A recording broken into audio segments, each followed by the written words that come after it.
झारखंड से हैं रतन तन्हा जी, स्वागत है आपका। नमस्कार।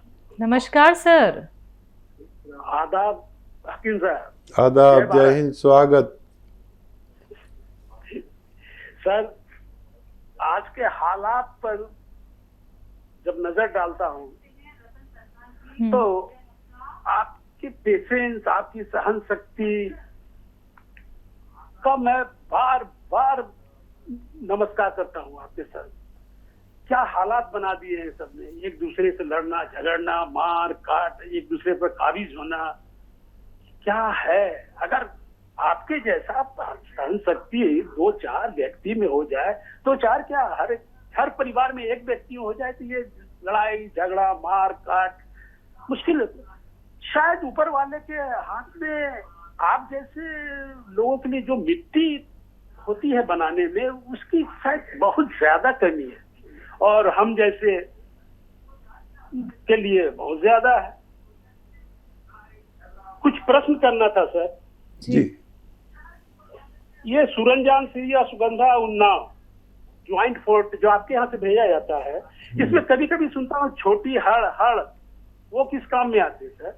और दूसरी सर, मूसली, सफेद मूसली, लाल मूसली, काली मूसली, ये सब किस काम में आता है? और तीसरी सर एक जानकारी जो आप नहीं बनाते हैं, एप्पल का सिरका और मूली, गवई भाषा में कहे तो मुरई, इसका कौन कौन सा फायदा है सर? अगर किसी के पास उपलब्ध है तो क्या दिया जा सकता है? पेपर ठीक का है सर। पेपर का क्या कह रहा है? मूली और एप्पल सेब, एप्पल का सिरका। अच्छा जी।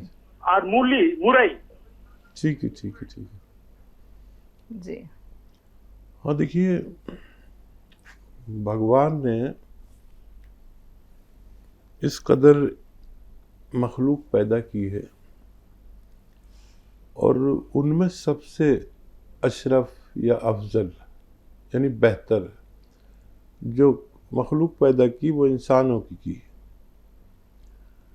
अच्छा, इंसान इसलिए बेहतर है कि वो सहन शक्ति वाला हो, दरगुजर वाला हो और दूसरों की तकलीफ़ों को समझने लगे और उनकी कुछ मदद करने वाला हो। इंसान जभी बेहतर है, सबसे अशरफ जभी है जब ये सब करने लगे। जब भगवान इंसान को बना रहा था तो फरिश्तों ने कहा कि इसको मत बनाओ, ये बहुत शर फैलाएगा, यानी लड़ाई झगड़ा मारपीट करेगा। तो भगवान ने कहा तुम नहीं जानते जो मैं जानता हूँ। मैं सबसे अशरफ यानी सबसे बेहतर मखलूक बना रहा हूँ। मखलूक मतलब सब भगवान की मखलूक है ना, चरण परंद जीवाणु जितने भी है, ये पेड़ पौधे भी उसकी मखलूक है, हर चीज़ उसकी बनाई हुई है। वो खालिक है। खालिक मतलब बनाने वाला, और हम सब मखलूक है। जो शख्स भी पैदा हुआ वो मखलूक है और जो भी पैदा करता है वो खालिक है, मालिक है। तो भगवान की पहचान भी ये है कि वो पैदा नहीं होता, किसी के पेट से पैदा नहीं होता, सबको पैदा करता है अपने हुक्म से। तो एक तो ये इंसान का उदाहरण मैं दूंगा कि अच्छा, इसमें भी जो लोग भगवान को मानने वाले होंगे तो वो भगवान का आदर करेंगे तो उसके हुक्म की तामील करेंगे। अब भगवान को जो बातें पसंद है उन्हें अपना लो, भगवान को जो नापसंद है उसे छोड़ दो, तो आप भगवान के पसंदीदा इंसान बन जाओगे। तो इंसान तो जानवरों से भी ज़्यादा गया गुजरा है। अगर वो भगवान की बात ना माने, किसी को तकलीफ़ पहुंचाना, किसी से झगड़ा करना, किसी का माल ले लेना, किसी का हक ले लेना, ये सब इंसानी काम नहीं है। इंसान तो वो है जो भगवान के नाम पर अपनी जान भी दे दे। तो उसके हिसाब से भगवान के फैसले होते हैं।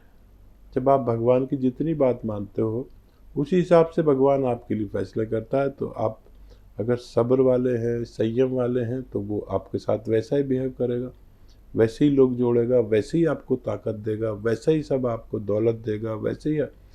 कुछ लोग ऐसे हैं जो हुकूमत करेंगे, जिनकी ज़बान अच्छी होगी, जिनका करैक्टर अच्छा होगा, जिनके मामलात अच्छे होंगे।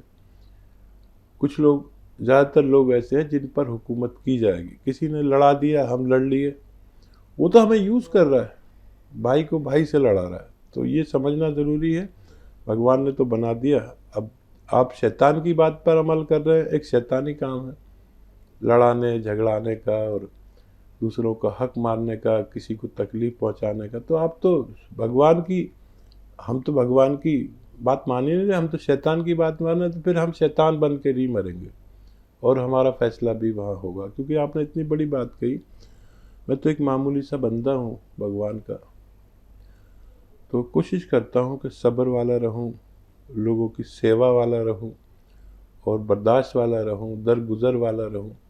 ये तो जो भी कोशिश करेगा उसको उसका फ़ायदा भगवान इस दुनिया में भी देगा और हमारे मरने के बाद स्वर्ग में भी मिलेगा। और हम शैतान को फॉलो करेंगे तो इस दुनिया में भी तकलीफ़ उठाएंगे और मरने के बाद नरक में भी इसकी तकलीफ़ें उठानी पड़ेंगी। क्या सवाल थे इनकी ओर? पहला सवाल था, छोटी हड़ किस काम आती है? अच्छा, छोटी हड़ एक बहुत ताकतवर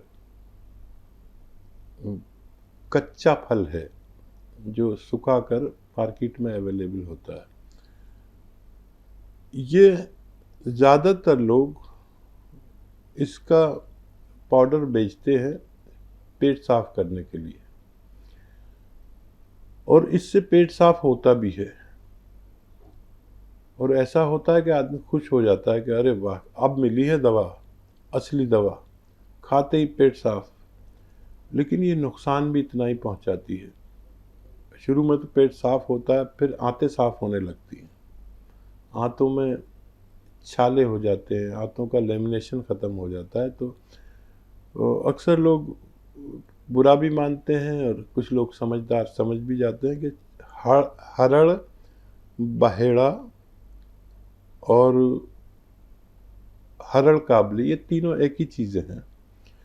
इनका इस्तेमाल अगर किसी को करना हो तो पहले अरंडी के तेल में इनको खूब भून लिया जाए, और या बादाम के तेल में, और फिर उसका इस्तेमाल करना चाहिए। तो ये वाकई अच्छा फ़ायदा पहुंचाती है। बहुत ताकतवर ग़िज़ा भी है ये, और ये बालों के लिए बहुत अच्छी है, ये पेट के लिए बहुत अच्छी है, ये जिस्म के लिए मजबूती के लिए बहुत अच्छी है। तो सिर्फ मैं हूँ जो ये कहता हूँ हरड़ को भून कर इस्तेमाल करना चाहिए तेल में। तेल भी अरंडी का या बादाम का तेल ले लें, वरना जितने भी बाबा लोग और हकीम लोग, वैद लोग आते हैं, वो बस यही कह देते हैं हरड़ बहेड़ा आंवला खाओ और ये हो जाएगा, वो हो जाएगा, दावे करते हैं। फ़ायदा होता है, लेकिन आप ज़िंदगी भर के मरीज़ बन जाते हैं अगर हरड़ को तेल में भूनकर इस्तेमाल न किया जाए। तो इसके नुकसानात हर शख्स को देखने पड़ेंगे। जितने भी ये लोग पेट सफ़ा और ये सफ़ा वो सफ़ा बेचते हैं, ये शुरू में आपको फ़ायदा कर सकते हैं, लेकिन ज़िंदगी भर आपकी पेट के इलाज में लग जाएगी। मेरी बात गौर से सुने, इसको ऐसे इस्तेमाल ना किया करें, ये बहुत नुकसानदेह चीज़ है। जी, मूसली के बारे में पूछे हकीम साहब, सफ़ेद लाल जो काली होती है। अच्छा देखिए, मूसलियाँ होती हैं, सफ़ेद मूसली सबसे अच्छी। ये यौवन के लिए इस्तेमाल होती है, औरतों के और मर्दों के, मर्दाना ताकत के लिए भी यूज़ होती है और वाइट डिस्चार्ज के लिए भी यूज़ होती है। और काली मूसली भी फ़ायदेमंद है। और जितनी भी मूसलियाँ हैं ये सब काफ़ी महंगी आती हैं, और सेक्सुअल मरीज़ों के लिए ये बहुत फ़ायदेमंद है। यूनानी की बेहतरीन दवाएं हैं ये।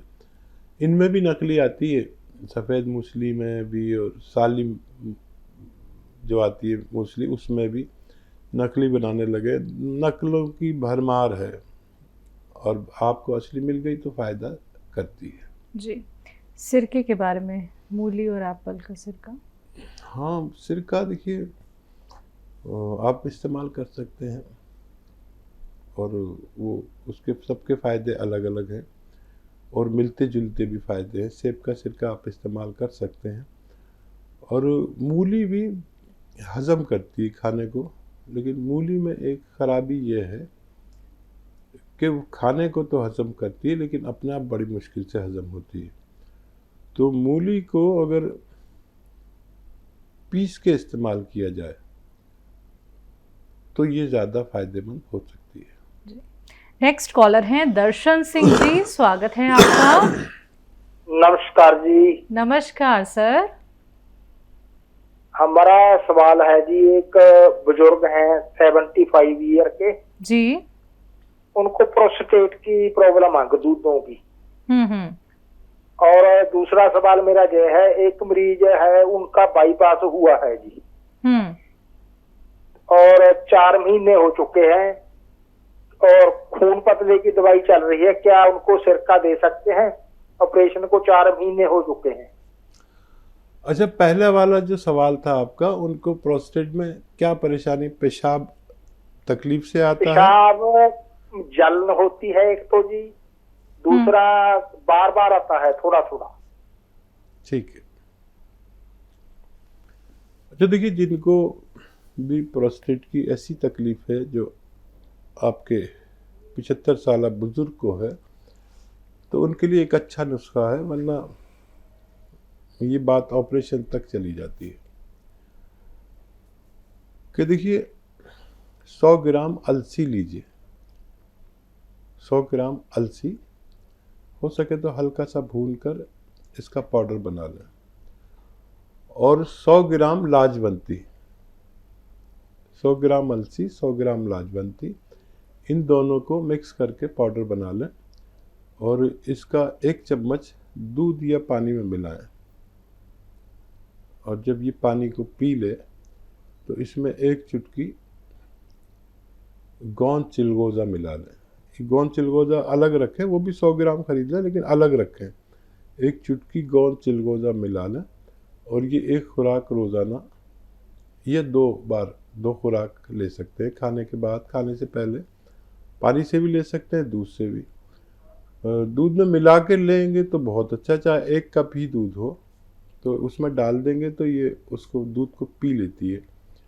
और ऐसे ही ये जाकर आपके प्रोस्टेट को बहुत फ़ायदा करती है। लगातार लेने से उनकी परेशानी हल हो सकती है। इस उम्र में ना ऑपरेशन करा सकते हैं, ना बहुत तेज़ दवाएं दे सकते हैं। ये धीरे धीरे उनकी परेशानी का हल कर सकती है। जी। दूसरा सवाल था? दूसरा सवाल है कि बाईपास सर्जरी हुई है और खून पतले होने की दवाई ले रही हैं, सिरके का इस्तेमाल कर सकते हैं? हाँ, देखिए बड़ा अच्छा सवाल किया आपने। देखिए, अगर सिरका पहले से लेते तो ये सर्जरी की नौबत नहीं आती। अब लेंगे तो दोबारा सर्जरी की नौबत नहीं आएगी। ये सिरका जो मैं अक्सर बताता हूँ, कलौंजी का या जैतून का असली सिरका लें और 2 चम्मच पानी में मिलाकर 1 चुटकी खाने का सोडा उसमें डाल दें और पी लिया करें दिन में 1 बार या 2 बार। आपको ये दोबारा सब नौबत नहीं आएगी जो आ चुकी।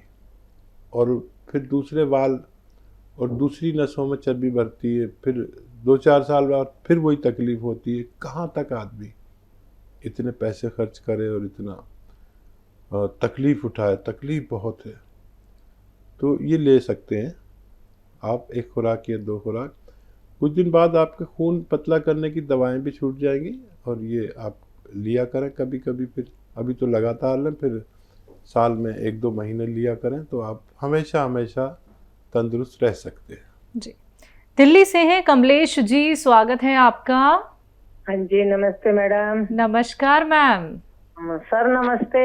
जय हिंद कमलेश जी, आपका स्वागत है हमारे प्रोग्राम में। हाँ जी, मैं ये बोल रही थी, वो जो दोनों भाइयों के लिए मैं पूछती रहती हूँ, दवाई है, मेंटली टायर्ड है, तो मेरा पहले भाई के लिए तो ये पूछ रही हूँ मैं, उसको एक तो रुकावट कैप्सूल दे रही हूँ आपके और एक उसको गोंद मोरिंगा दे रही हूँ और एक वो नमक जैतून, और नमक जैतून में खाने का सोडा के, एक तो एलर्जी है उसको, दूसरे पेशाब में इन्फेक्शन है, तीसरे मैंने चिरगोंदा भी मंगाया हुआ है। तो आप ये बताइए, उसको मैं चिरगोंदा भी दे सकती हूँ, पेशाब भी रुक रुक के आता है उसको। और जो दूसरा भाई है उसके लिए बोल रही हूँ, जो वो खड़ा होके नहीं चल पाता था, जिसको मैंने S care, tea care, P care और शिलाजी सब कुछ खिला लिया, उसको मैं आप दे रही हूँ क्या कहते हैं आपका ये गोंद चिया दे रही हूँ और नमक जैतून दे रही हूँ। तो मैं ये पूछना चाहती हूँ दूसरे वाले के लिए कि पहले नमक कलौंजी खिलाया मैंने आपका, तो कितना खिला सकती हूँ, कितना नहीं खिला सकती नमक जैतून और नमक कलौंजी, कब तक खिला सकती? 2 डब्बे तो मैं खिला चुकी। हालत क्या है उनकी, तबीयत कैसी है? उसकी तबीयत ये है कि अभी वो ऐसे खड़ा होके कभी नहीं चला है ज्यादा, लेकिन अब पैरों में जान तो है उसको। मतलब मैं उसको खड़ा करती हूँ तो 10 मिनट 2 मिनट ऐसे वॉकर पकड़ के खड़ा हो जाता है। ठीक है मैम। हाँ जी, तो दोनों भाइयों के लिए पूछ रही हूँ मुंबई साहब से। मैं तो आपको काला सियाकुंद खाती रहती हूँ, क्यों कमर में दर्द वगैरह रहता है तो मैं तो ठीक रहती हूँ, उनकी सेवा करने में ही परेशान होती हूँ। हाँ देखिए, आप बहुत सेवा करती, बहुत मेहनत करती है, और जवान बच्चों पर इतनी मेहनत मामूली बात नहीं है, और आपके जो दर्द होता है ये उनकी सेवा से ही होता है। वो तो अच्छा हुआ कि आपको गौनसिया मिल गया और आप अपना इलाज खुद कर लेते हैं, अपने रिपेयर खुद कर लेते हैं। और बहुत अजीम हैं वो, बहुत बड़ी हैं वो औरतें, वो माएँ, वो बहनें जो इतना बड़ा काम करती हैं। और देखिए, जिनको भी पेशाब की परेशानी है जो रुक रुक के आता है, उनको आप दे सकते हैं नमक जैतून, और ज़रूरत पड़े तो उसमें खाने का सोडा मिला के दे सकते हैं। और अब ये खड़े होने तक की तो बात पहुंच गई, और थोड़ी थोड़ी और मेहनत करेंगे तो हो सकता है चलने भी लगे थोड़ा बहुत। इनमें टाइम बहुत है, लगता है, बहुत सब्र चाहिए, बहुत संयम चाहिए। मैं ख़ास दुआ करूँगा कि आपकी इस मेहनत को भगवान कबूल कर ले और इन भाइयों को पूरी तरह अच्छा कर दे। चिलगोज़ा गोंद का इस्तेमाल पूछ रही थी, यूरिन इन्फेक्शन।